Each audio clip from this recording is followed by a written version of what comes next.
submitted in process. So wala pang 30 seconds guys, pag-check ko sa aking Maya Business Wallet, ay pumasok na kagad yung niloan ko. So ito na po siya guys.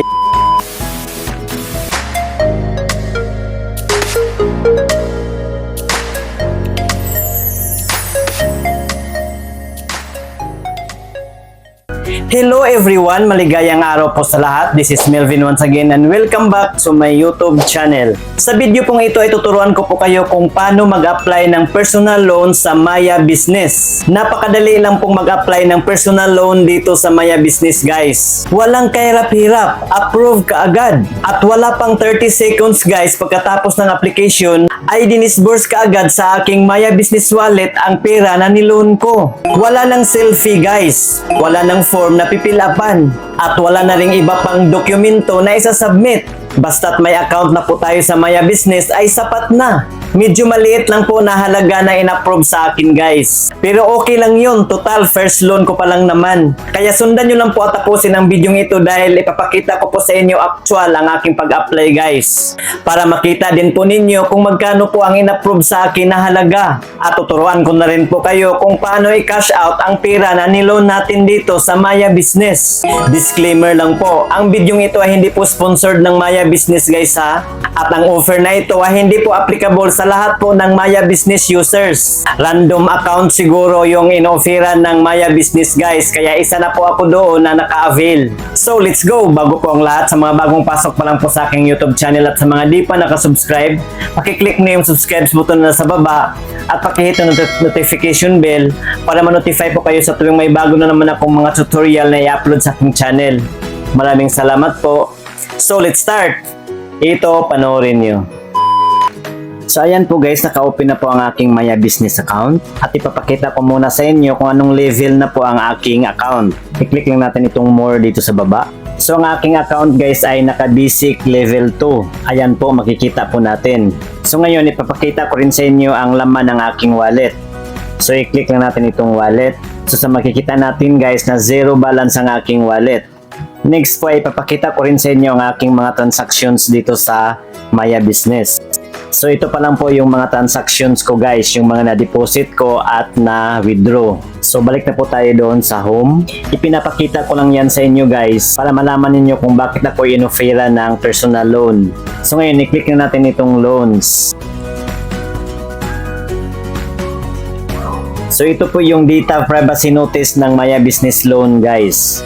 Scroll down lang natin. Kung gusto nyong basahin, basahin nyo na lang. At dito sa pinakababa, i-click natin itong proceed.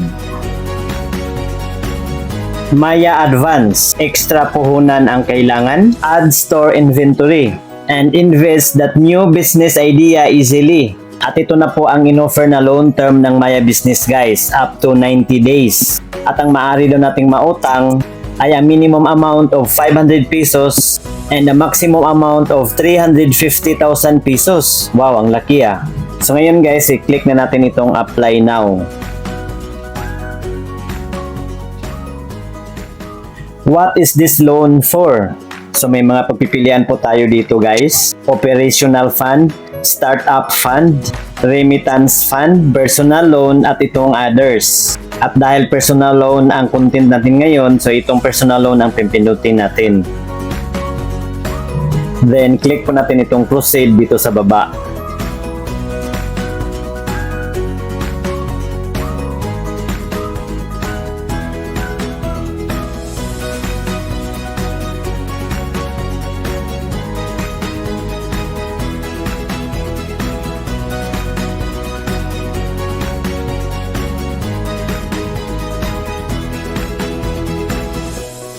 Short on cash para bukas, pre-qualified ka. So ito raw ang maaari kong hiramin guys, 1,000 pesos po. So yan po ang sinabi ko while ago na medyo maliit po ang in-offer sa akin, 1,000 pesos lang po. Pero sige lang, okay lang yan. Total first time ko pa naman nag-loan dito sa Maya Business. Makakarating din tayo dyan sa 350,000 pesos na i-offer sa atin soon. So yan po guys, 1,000 pesos ang maaari ko lang hiramin. Tapos 30 days ko daw po yan babayaran. Isang buwan lang. Tapos ang service fee ay 79 pesos and 90 centavos. So yan po kumbaga ang ating interest o tubo. Dahil ang mababayaran natin sa isang buwan ay 1,079 pesos and 90 centavos. So okay lang. So ngayon i-click na natin itong proceed. Review application details. So ito na po yung loan details guys. Itong net loan proceeds na 999 pesos and 38 centavos, ito na po yung marireceive ko sa 1,000 pesos na utangin ko dahil binawasan ng 62 centavos para sa documentary stamp tax. At ito na po ang aking loan term, 30 days. At itong sa baba guys, ito na po ang repayment details. May 15 pesos para sa repayment amount per transaction with an average of 71 transactions per month. So titingnan muna natin ang detailed computation nito guys. I-click lang natin itong detailed computation. So ito na po ang repayment plan computation. Loan amount na 1,000 pesos plus service fee na 79 pesos and 90 centavos. So ito na po yung mababayaran ko lahat, itong total repayment amount. 1,079 pesos and 90 centavos. At may average number of transactions pa dito guys, plus 71. At itong repayment amount per transaction is 15 pesos. At may note dito sa baba guys, automatic na mababawas ito sa account hanggang sa mabayaran ng buo within the loan. So parang hindi ko pa na-gets dito na part guys. Maintindihan ko lang siguro ito kung makapagbayad na ako nitong aking first loan. So patuloy tayo. Dito sa baba guys ay may mga conditional charges pa po. Ito na po yung ating late payment. Yung nalampas po tayo sa pagbayad sa tinakdang due date.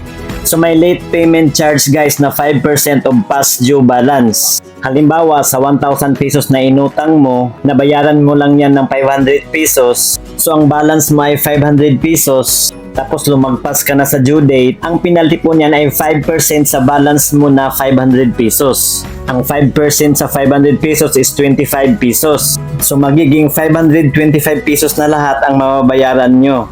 So yun po yun. So nakalagay na po ang aking purpose of loan. At dito sa baba ang borrower's details. So nakalagay na po dito ang aking buong pangalan at ang aking address. At dito sa baba, declaration na po ng kanilang terms and conditions.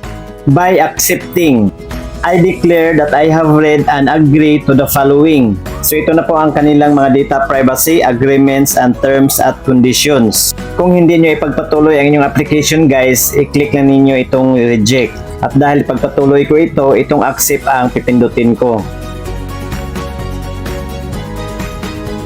And then mag-send ng OTP ang Maya Business sa ating registered mobile number. Dito po natin ilagay ang OTP. Kapag nalagyan na natin, i-click natin itong submit.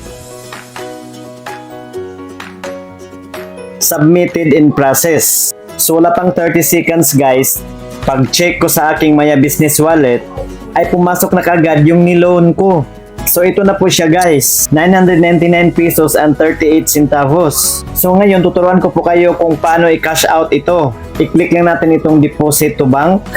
And then i-type po natin dito ang amount kung magkano ang i-cash out natin. At dahil may service fee po ito na 10 pesos papunta sa ibang bangko, so 989 pesos lang po ang ilagay kong amount dito.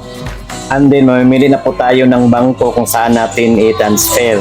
So sa aking GCash account ko po ito ita-transfer guys. Then ilagay po natin dito yung account number sa ating GCash. Then ilagay po natin ang ating first name, middle name at last name na naka-registered sa ating GCash account.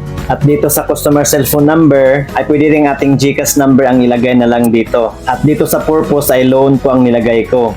At itong remarks guys ay optional lang po yan. Pwede natin iiwan yung nakablangko. Pagkatapos yan, i-click natin itong next.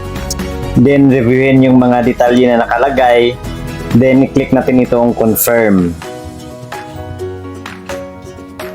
Then, ilagay dito yung one-time PIN na sinend ng Maya Business sa ating registered mobile number. Pagkatapos yan, i-click na natin itong submit. Deposit to bank via InstaPay in process. So wala pang 30 seconds guys, ay pumasok na sa aking GCash account yung 989 pesos. At pagbalik ko sa aking Maya Business Wallet ay zero balance na po siya. So ganun lang po guys. Pahabol pala guys. Kahit na may loan pa po tayong hindi pa nabayaran sa ating Maya account, ay maaaring o-offeran pa rin tayo ng personal loan dito sa Maya Business. Tulad ko, may loan pa po akong hindi pa na fully paid sa aking Maya account. So yun lang po. So that's all for today guys. Abangan nyo na lang po ang mga reviews ko sa pag-utang ko dito sa Maya Business. At sana may natutunan po kayo. Paki-like and share na lang po sa video ito. At para sa iba pa pong mga katanungan, pakisulat na po inyong mga tanong dyan po sa comment section sa baba. So yun lamang po guys. Maraming salamat sa panonood. God bless us all. Bye for now.